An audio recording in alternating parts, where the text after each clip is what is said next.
They say that at the end of time, there will come not just fire nor just war, but a feminine court clothed in mystery, symbols engraved on their skin, perfumes more intoxicating than wine, and eyes that announce secrets older than the fall of man itself. Imagine then women in red, gold, and purple, erected upon invisible palaces, seated on thrones of seduction, ruling empires not with swords, but with gentle gestures and poisonous kisses, for each of them bears the face of a goddess and the body of a prophetess, but behind their veils burns the mark of a beast that does not reveal itself immediately. Each caress is a sentence, each alliance a pact, each silence a trap. And while men argue about the end of the world, they weave with delicate fingers the chains that bind kings, priests, and entire nations. The apocalypse does not only speak of horns and dragons, it speaks of women who rule desires, who transform devotion into lust, who unite faith and eroticism on an altar that seems sacred but leads to the abyss.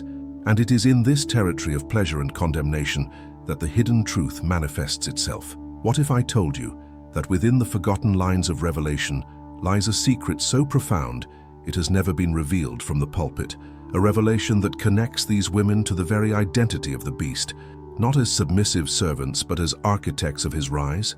Because the story we've been told is fragmented, but the scroll of destruction speaks of female alliances that shaped kingdoms, of rituals that opened portals, of desires that became weapons, and of a pact sealed in silence that would determine who would sit upon the waters of the multitude. At the end of this video, I will reveal the missing piece of this puzzle, who the woman clothed in scarlet really was, not merely as a symbol, but as a concrete, historical, and spiritual figure who united the power of seduction and the mystery of faith to embody the very essence of the beast. If every word so far has ignited within you the certainty that there's something greater hidden behind the story, don't turn back. Subscribe and leave your like as if protecting a reliquary from enemy hands. It's this gesture that preserves the revelation, and only those who remain steadfast will see the next mystery unveiled before the eyes hungry for truth. The ancient stones still hold the echo of the footsteps of women who were never merely wives, concubines, or queens, but living forces, archetypes of power that spanned the centuries, shrouded in mystery, perfume, and blood. When the sun rose over the fortified cities of the East, amid columns that touched the sky and markets where gold mingled with dust, there was always a shadow more intense than that of the walls, a feminine figure shrouded in translucent veils, crowned by symbols that belonged not to a single god, but to all those men wished to forget. Scribes recorded battles and kingdoms, but hidden between the lines of the chronicles were whispers of the women who controlled not only the hearts of kings, but also the direction of wars, secret alliances between nations, the pace of trade, and even the prophetic dreams that guided the destinies of multitudes. The gardens murmured stories in marble fountains, where they bathed bodies anointed with myrrh oils, and the temples exuded a mixed smell of incense and lust, as if the boundary between the sacred and the profane had dissolved in the skin of these figures. The Apocalypse speaks of a woman clothed in scarlet, seated upon many waters, drunk with the blood of the saints and witnesses, and exegetes have transformed this portrait into a metaphor. But what if it wasn't merely a symbol? What if it were a memory, a reflection of something that truly walked among the cities of the past, with eyes that burned like bronze lamps, and gestures that made kings forget their gods and surrender entire empires for a kiss? These women weren't mere game pieces. They were the entire board, hiding temple secrets within their purple fabrics, blending ancient myths with calculated eroticism, fusing pleasure and fear in a language few dared decipher.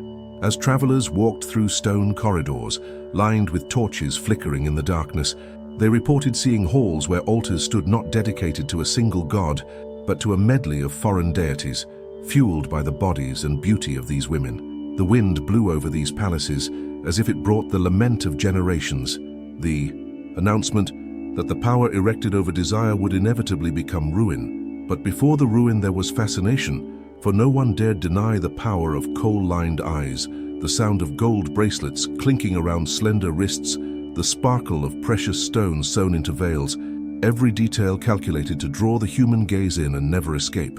The story of the women of the Apocalypse does not begin at the end. It begins in that remote time when they rose as priestesses and sorceresses, using their bodies as altars, words as blades, and silence as sentences. The ancient world breathed through their gestures, and even the mightiest warriors bowed their heads before their presence, not out of fear of weapons, but out of the knowledge that within their lips lay the key to their fall or ascension. It is in this setting of intoxicating perfumes, of curtains that conceal more than they reveal, of songs that soar between pleasure and prophecy, that the door to the mystery of the women of the apocalypse opens. And perhaps most disturbing is the realization that this narrative has never fully concluded, because each generation has, in some way, relived the fascination and terror of these figures. Each culture has encountered its own version of the Scarlet Woman. Each empire has fallen to the same combination of desire and power. This is not just a distant past, but an undercurrent that continues to run beneath humanity's feet, whispering that the women of the apocalypse still walk among us, hidden under new guises, but with the same gaze capable of devouring entire empires. If hearing this feels a strange familiarity, it's no coincidence. It's because part of this story still pulses in the blood and memory of all of us, waiting to be revealed. Stones do not lie. They hold in their fissures the memory of empires that rose and fell, and among these stones stood palaces that were not simple residences, but architectural displays of a power that needed to be seen and felt before even being understood. When one passed through the high gates, where sculpted lions guarded the way, the visitor entered not just a building, but a world that exuded spiritual mastery and desire disguised as splendor. Columns towering like cedar trunks, mosaics depicting hybrid creatures, corridors painted red and gold, all conspired to impress and subdue. The space was not neutral. Every stone, every arch, every veil hanging in the halls had been placed with the intention of transforming those who entered, inducing reverence, provoking fascination, planting the silent whisper that here, the human touched the divine.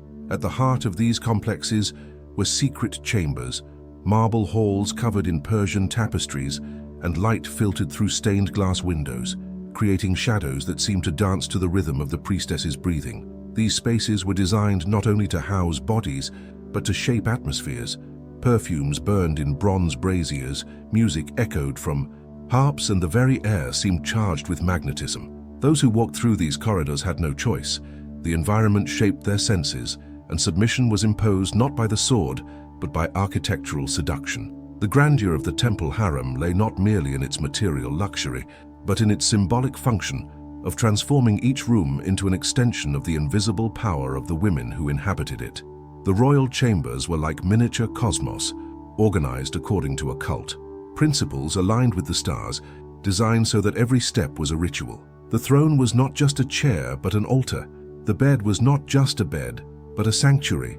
The organization of the space communicated a clear message.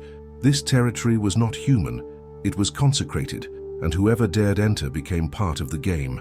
Even the servants, crossing the inner courtyards, felt the pressure of invisible eyes watching, as if the architecture itself were complicit with the women who commanded. Yet the harems, with their guarded gates, were veritable fortresses within the fortress. They were not chaotic places, but meticulously planned organizations. Internal hierarchies were reflected in the rooms. The largest, closest to the center, belonged to the favorites, while others lived in darker, more distant chambers, always conscious of their position. Even the physical space reinforced the scale of power. The silence of the corridors was broken only by calculated footsteps, veils dragging on the polished floor, doors that creaked as if hiding secrets. Everything conspired to make simply moving through the space a constant reminder that a power that blended eroticism and religion reigned there. The altars hidden in the innermost chambers were adorned with symbols of foreign gods, idols covered in fine fabrics and lit by oil lamps. They were not merely objects of devotion, they were devices of psychological domination. Visitors who entered realized they were not facing a single cult, but a mosaic of beliefs, an architecture that was also syncretism. This detail was no coincidence. The walls depicted in hieroglyphics and reliefs scenes of forbidden unions between deities and mortals, a constant reminder that female power was not merely political but spiritual. The palace was, therefore, an amplified female body with corridors that became veins, chambers that pulsed like hearts, and courtyards that exhaled like lungs. Within it, the visitor was swallowed by a symbolic anatomy, feeling as if they were within a womb that would not release without first marking their soul. Every stone bore witness to alliances, betrayals, and rituals, every space a stage prepared to stage the fusion of lust and faith. Power was exercised not only on the throne, but in the way the entire space forced men to bow, to desire, to lose themselves.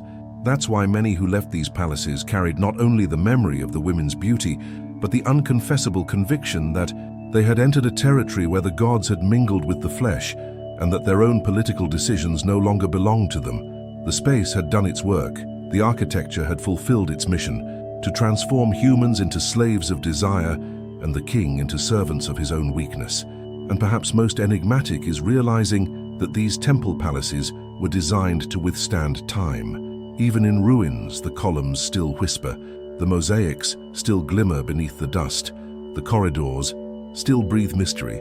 It's as if the stone, an accomplice to the women who reigned there, refuses to die in silence. And when you gaze at these ruins, you feel not only the absence of what once was, but the ghostly presence of what still remains. And here's the provocation. If architecture was able to shape entire empires simply by manipulating the senses, how much of what you see today in modern cities still carries the same secret DNA, hiding in concrete and glass, the echoes of that ancient domination? Power was never maintained solely by force of arms or the solidity of walls.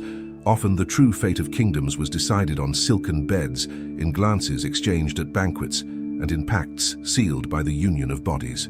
The women of the apocalypse were not mere ornaments on golden thrones.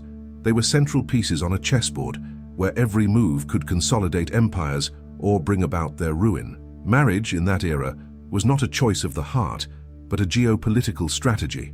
And beauty was transformed into a weapon of war more effective than entire armies. Each foreign wife brought with her not only her lineage and embroidered veils, but also hidden gods, subtle alliances, silent armies that did not march, but influenced decisions. Imagine the throne room lit by torches, as caravans arrived bearing women from distant lands, accompanied by gifts, fabrics, spices, and scribes who recorded every detail of the delivery. In the eyes of the people, it was a sacred marriage. In the eyes of the court, it was a calculated pact. A Phoenician queen entered the palace bringing with her maritime wealth, but also the cult of deities that required secret rituals.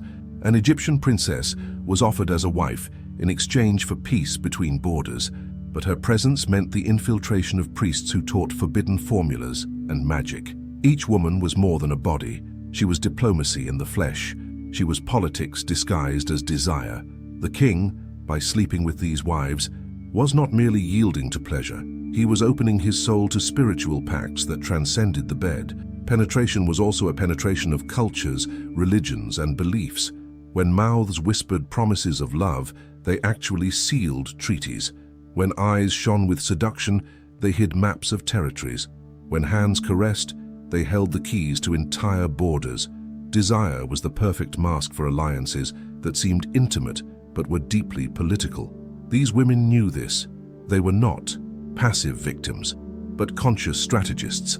The queen who smiled at the banquet knew that behind her presence lay a fleet of ships awaiting orders. The concubine who entered the king's bed knew that her pregnancy could mean the rise of an entire dynasty. And the foreigner who wept in longing for her homeland carried in her heart the memory of the altars of her gods, ready to plant seeds of worship within a temple that should be pure. Desire was the curtain, but behind it lay a silent war. Machine. In the corridors it was whispered that every wife had a price, and that this price was paid in gold, land, or temples. A lingering look from the king could mean an entire city would be spared. An intense night of passion could be equivalent to a diplomatic treaty signed without parchment. The scribes didn't record these details, but the people felt the consequences firsthand. When peace was established, when tributes shifted, when foreign cults began to emerge discreetly in the markets, everyone knew it was not by decree or sword, but by veils and kisses. And here's the disturbing truth. The politics of desire hasn't ended in the past. It simply changed its guise. In the ancient world, women were exchanged like cash to secure alliances. Today, alliances are still sealed at dinners, in whispered promises in private settings. in pacts that never appear in official records.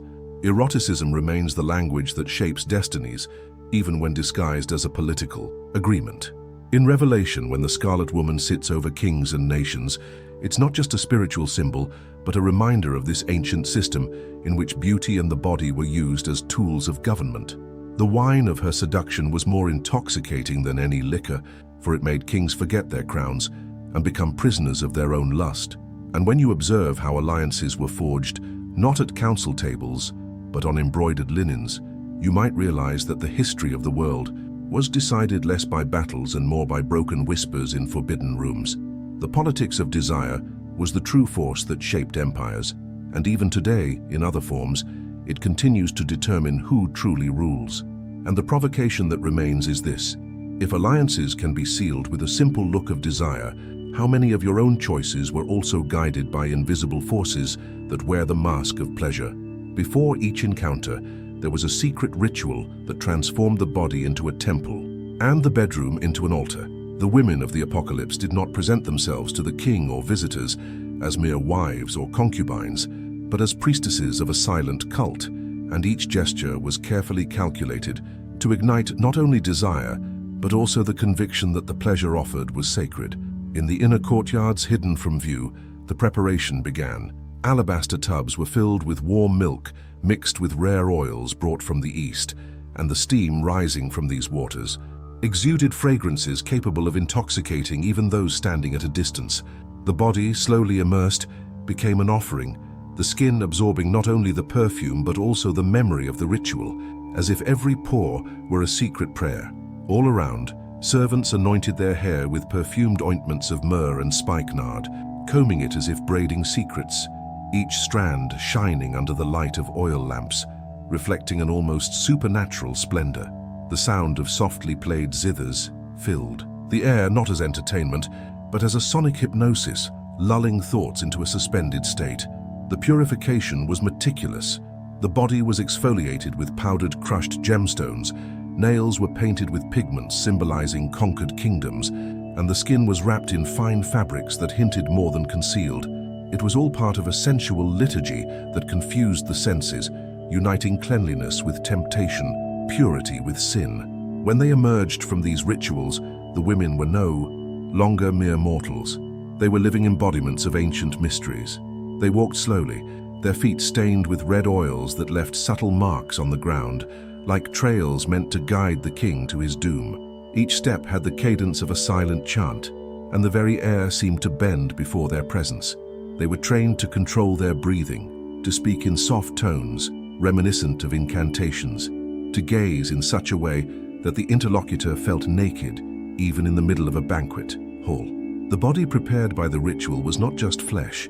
It became a weapon, a portal, a border between the human and the divine. These practices were not isolated inventions. Ancient texts record the existence of women's schools, where the knowledge of seduction was passed down from generation to generation, almost like an occult science. The secret lay not merely in the use of oils or the mastery of dance, but in the ability to understand the psychology of desire, to transform anticipation into ardor, to prolong silence until it became unbearable. It was this knowledge, more than their adornments, that made these women irresistible forces. Their rituals had the power to dissolve certainties, to break down resistance, to turn the king into a servant willing to sacrifice entire temples for a night of ecstasy. And here's the detail many overlook. These rituals weren't just geared toward male pleasure, but also to strengthen a sense of power within themselves. By undergoing these baths and anointings, they believed they were embodying the spirit of their deities, becoming vessels for something greater than themselves. When they presented themselves, they didn't just say "I," but carried in their eyes the "we" of ancestral cults, of forgotten gods, of entire lineages manifested in their skin. This fusion of spirituality and eroticism was the true strength of the ritual, because it turned each encounter into an act of inverted devotion, a cult where the man knelt before the woman, believing it was merely desire, but in fact participating in a carefully orchestrated ceremony. And perhaps this is why the Apocalypse describes the Scarlet Woman not as a victim, but as a dominatrix, intoxicating kings with the wine of her lust. This wine was not liquid, it was ritual, It was made of perfumes that permeated the mind, of touches that sealed pacts, of glances that transformed faith into submission. Purification and seduction were two sides of the same coin, washing the body to defile it more deeply, preparing the spirit for the fall, offering holiness as bait for perdition. And you, listening to all this, can you sense the paradox? Because deep down you know that even today there are invisible rituals shaping desires, controlling decisions disguised as perfumes, music, and images that repeat before our eyes, echoing practices that never died. When the doors closed behind the king, the room ceased to be an intimate space and became a temple, a meticulous performance in which every detail was designed to dissolve defenses and transform desire into submission. The bed was no mere bed, but an altar covered in scarlet and purple fabrics embroidered with symbols only the initiated could understand.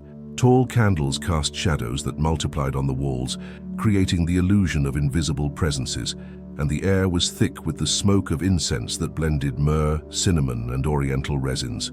With each breath, the king inhaled a sweet poison that numbed the senses and made the room feel like another world.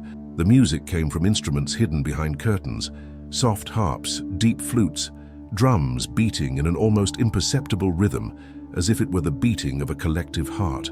The lighting didn't reveal everything. On the contrary, it hid it, and it was in this play of shadows and lights that the woman's body became a spectacle. Her skin glowed in the fragmented light, her eyes reflected flames, and every movement seemed choreographed to prolong the anticipation. The bedroom wasn't a space for improvisation, it was a ritualistic setting where seduction didn't happen by chance, but as part of a spiritual program that combined pleasure with a sense of transcendence. The walls were adorned with tapestries recounting myths of goddesses and heroines, reminding the king that this was no ordinary night, but a recreation of ancient stories where powerful men had bowed before feminine beauty. The ceiling, painted with golden stars, made the visitor believe they were lying beneath the firmament itself, enveloped in a cosmic atmosphere. The space silently said, "Here you are not king, here you are merely a devotee, and before whom you lie, you bow as a worshipper." The women who conducted this seduction ritual knew how to manipulate space like artists of the invisible. The carefully chosen perfume was not only meant to please, but to dominate. The fabrics, which glided like waves, served to cover and uncover in rehearsed cadences. Touch, always delayed, made desire a path, never an immediate destination. The bedroom thus became a machine of enchantment, a stage where the king was both spectator and offering. There was no escape. Every detail conspired against his will, every sensation programmed to dismantle his resistance. The royal bedchamber was also a mirror of the kingdom's spiritual state. There, amidst curtains and cushions, not only pleasure but also power was negotiated. What was whispered in the king's ear in the heat of the night echoed the next day as a decree. What was promised amid caresses became political treaties. What was requested amid kisses transformed into buildings, offerings, and changes in worship. The bed was the true council of state, where crucial decisions were shaped not by reason, but by the fusion of bodies and the alchemy of seduction. And this is why the Apocalypse describes the Scarlet Woman intoxicating kings. The wine wasn't in the cups, it was in the sheets, in the words, in the rituals that transformed intimacy into slavery.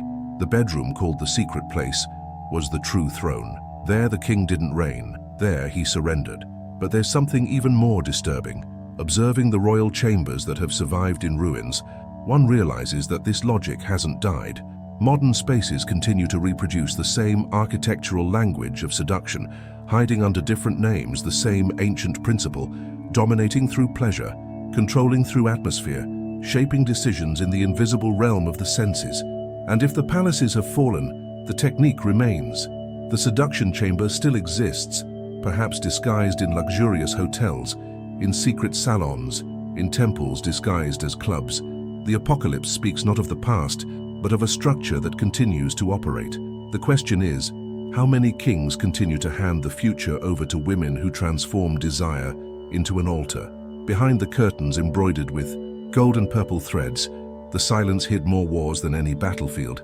The harem, which to outsiders seemed merely a secret garden of pleasures, was in fact the stage for an invisible war where each woman fought not with swords, but with looks, perfumes, calculated words, and deadly silences. The enemy lay not only on the kingdom's outer borders, but within the palace corridors themselves, and each concubine knew that her greatest threat was the other who shared the same roof, who vied for the king's same breath, who sought to engrave in the future the name of the son who might become sovereign. The nights weren't just intimate encounters, they were silent battles in which it was decided who would wield the most influence, who would plant the next seed of an idea in the king's mind, who would win an extra gesture of affection or a promise whispered between veils. There was veiled espionage, servants bought with jewels to watch the rival's steps, intercepted letters, adulterated, perfumes to slowly poison, doses of opium mixed with ointments that numbed not only the body, but also the will. It was a subtle war, without flags, but marked by the constant tension of those who knew that one lost night was enough to lose not only prestige, but also their very survival. Female alliances formed and dissolved like the tides. Two concubines who united against the week's favorite could, in the next instant, betray each other in search of a larger spot in the royal bed. A misplaced word in the corridors could turn into poison spilled over reputations. Every gesture of tenderness concealed an invisible blade, and every smile carried within it the threat of destruction. It wasn't just about pleasing the king, but about surviving on a board where everyone knew the throne was at stake, and the weakest piece was always sacrificed. And there was also the power of rumor, a weapon as lethal as the dagger. A whispered insinuation in the right ear could cast a rival under suspicion. Of witchcraft, adultery, or treason, all it took was to plant doubt for the king, already enveloped in perfumes and intrigue, to become vulnerable to fear.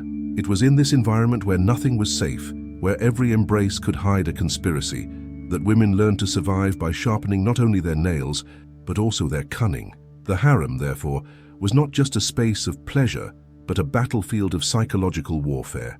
There, bodies were weapons, words were projectiles, and alliances were fragile shields ready to shatter. And when the apocalypse speaks of women becoming drunk on the blood of saints and kings, it may be echoing this system of intrigue and dispute, where blood rarely ran on the edge of the sword, but always flowed through the veins of manipulation. And the most disturbing thing is realizing that this model never disappeared. Today, it repeats itself in different spaces, at tables of power, in closed councils, in silent disputes that go unannounced, but shape the destiny of nations. The feminine game of invisible war is still among us, disguised in subtle gestures, but as lethal as in the chambers of ancient palaces.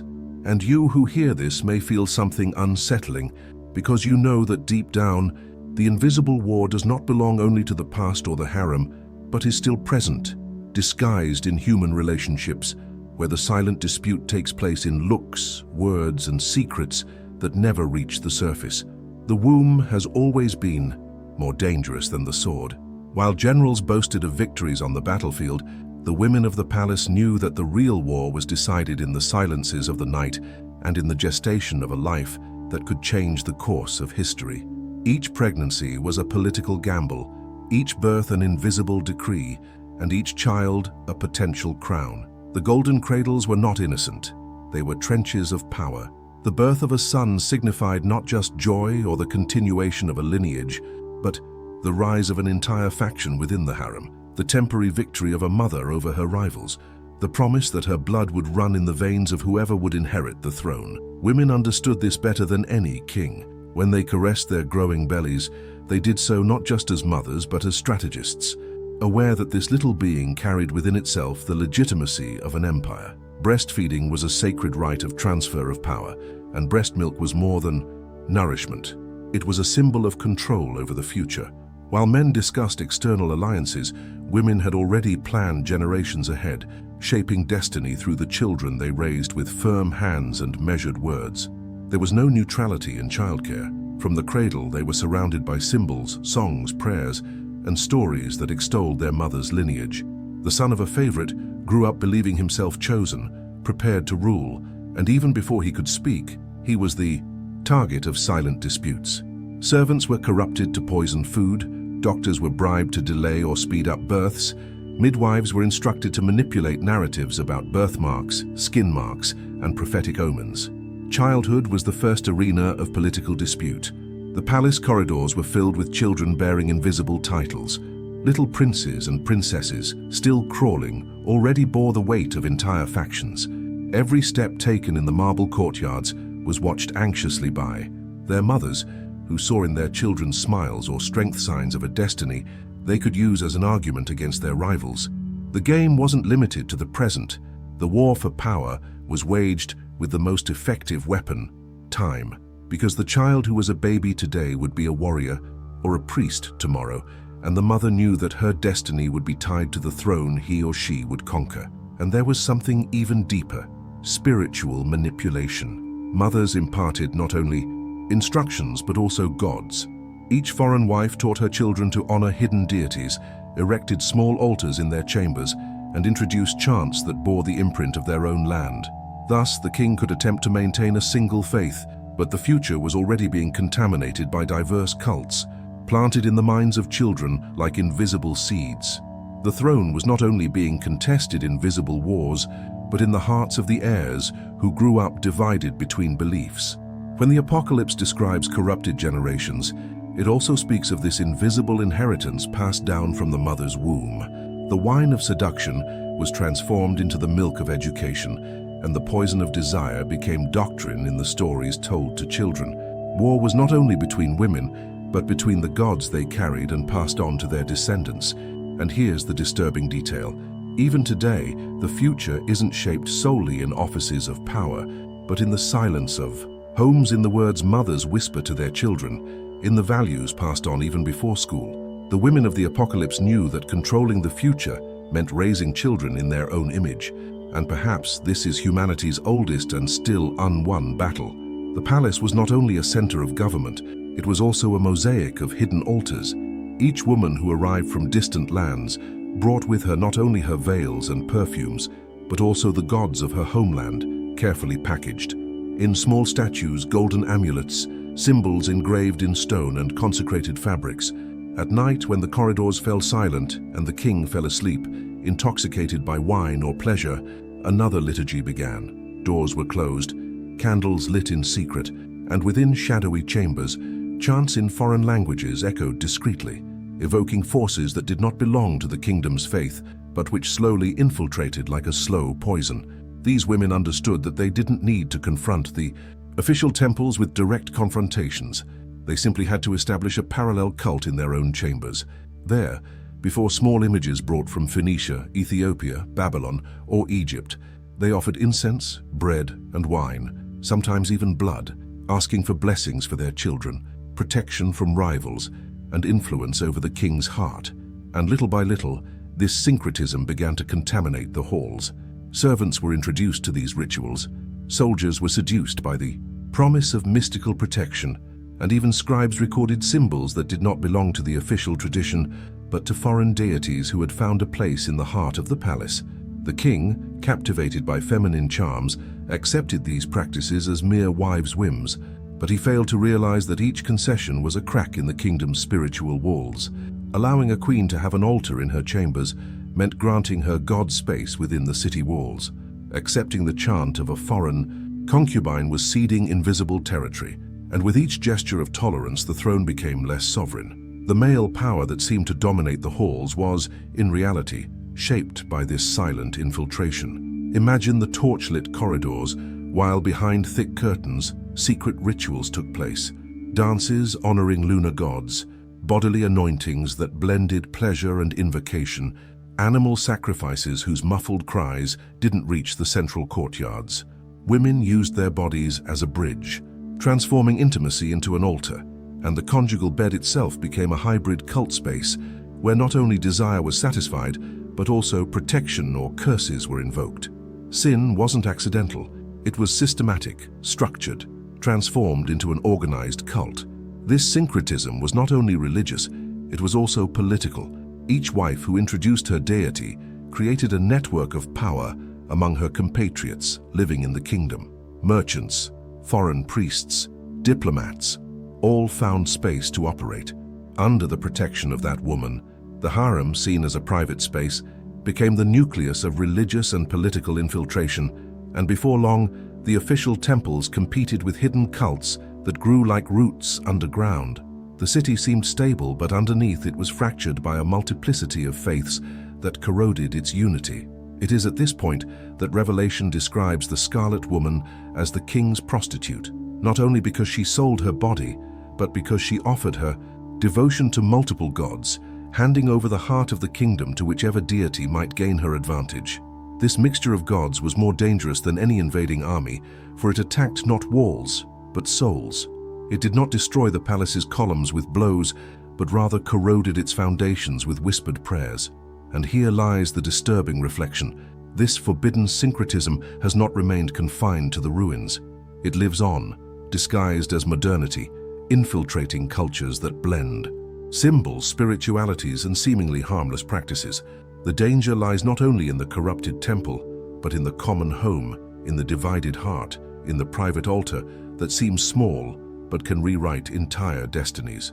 In the end, these women's greatest power was not to seduce kings into their beds, but to plant invisible altars within the walls, transforming the very heart of the kingdom into a fragmented territory ripe for fall. And perhaps, when you look at the world today, you realize that we still walk among intermingled temples, where the ancient gods continue to smile in silence, fueled by human desire, which has never ceased to be the greatest offering. No empire crumbles overnight. Its fall begins in whispers, in hushed murmurs in the marketplaces, in suspicious glances exchanged in the streets, in prophecies ignored in the gilded halls. When kings surrendered themselves completely to the wine of pleasure and the magnetism of women who transformed seduction into government, the people began to realize that something was rotting from within. Temples, once filled with solemn chants, were contaminated by strange symbols, improvised altars, and clandestine rituals that seeped from the palace chambers into the city's alleys. The scent of pure incense mingled with the odor of forbidden offerings, and little by little, sanctity became a decadent spectacle where no one could distinguish the sacred from the profane. The voice of the prophets still echoed, warning that no throne sustained by sin could endure, but the kings, intoxicated by the caresses and bodies that imprisoned them, chose to close their ears. They did not want to hear the condemnation, blinded by the glitter of the purple veils and the gold that still flowed from the caravans. But spiritual erosion had already begun, and along with it, politics disintegrated. Governors became corrupt. Priests sold oracles for coin. Judges accepted bribes to absolve the powerful and the common. People felt the weight of debts and taxes that sustained not the kingdom, but the lust hidden behind the walls. The price of pleasure is never paid solely by those who enjoy it, but by the entire structure that sustains it. Every banquet offered to the women of the harem meant days of hunger for hundreds. Every gold necklace given to a favorite was financed by the sweat of serfs crushed in the fields. Every illuminated clandestine altar in the chambers signified the darkness that fell upon the people's temples. Intimate corruption turned into public decadence, and before long, whispers of dissatisfaction became muffled cries, rumors of revolts, conspiracies hatched by those who saw the fragility growing. The city, once proud of its walls, no longer believed in its own strength. The people whispered in secret that the gods had turned their backs, that women had contaminated the king's heart, that spiritual protection had been broken. With each sign of decay, the enemies grew stronger, for they knew that no empire divided among so many gods could resist. The foreign armies merely bided their time, when morale had rotted, when the people no longer had faith, when the walls stood, but hollow as brittle shells. And so, the fall began, not with invasions, but with the emptying of the soul. Kings became adorned dolls. Foreign queens dictated the life of the temple, and the women of the apocalypse reigned not only over men's bodies, but over the spirit of the entire kingdom. Pleasure became a chain, and what seemed like triumph revealed itself as damnation. And here's the most disturbing point. It wasn't just ancient history. Even today, civilizations continue to indulge in the same cycle. Lust transformed into law, pleasure above values, power corrupted by the promise of ecstasy. The apocalypse speaks not only of the past, but of the present repeating itself. The price of pleasure is always the same, inevitable ruin. And when you realize this, you understand that the end never comes from outside, but begins in the corrupted heart, on the desecrated altar, on the bed turned into a throne. It is there that the fate of a people is sealed, and it is there that the beast finds space to rise. The moment comes when the veil must be torn, and what seemed merely a metaphor, a poetic symbol, reveals itself as a truth too uncomfortable to ignore. The women of Revelation were not merely characters in a prophetic text. They were historical incarnations of a force that spanned centuries, shaped empires, and continues to act invisibly. The scarlet whore described by the visionary is not merely an image of lust. She is the living portrait of feminine power transformed into a spiritual weapon, of desire used as a key to domination, of corrupted faith converted into spectacle. She sits not merely on symbolic waters, but on real multitudes, on entire peoples intoxicated by her presence. When John writes of the woman dressed in purple and adorned with gold, he describes not only wealth and vanity, but a reality in which power is disguised as beauty, where poison is wrapped in perfume. The cup in her hands, filled with the wine of abomination, is the memory of a pact, the blood of the saints, the tears of the people, the concessions of the kings who bowed before her. The secret is this: the beast does not walk alone. She needs a lover, an accomplice, a human incarnation to give her form, to seduce in her name, to build with gentle gestures the empire of perdition. It is at this point that myth and reality meet. The women of the apocalypse as archetypes reveal the most disturbing truth. Absolute power is not born of brute violence, but of the seduction that paves the way. Kings and nations bow not to armies, but to the allure of pleasure. The beast, therefore, is not only a monstrous entity emerging from the depths, it is also the invisible system constructed by these feminine alliances that corrupt faith, transform the body into an altar, and religion into a spectacle. The promised secret is here. The Scarlet Woman is not only a symbol of evil, but the very incarnation of the hidden power that has always known that the human heart yields more easily to desire than to truth.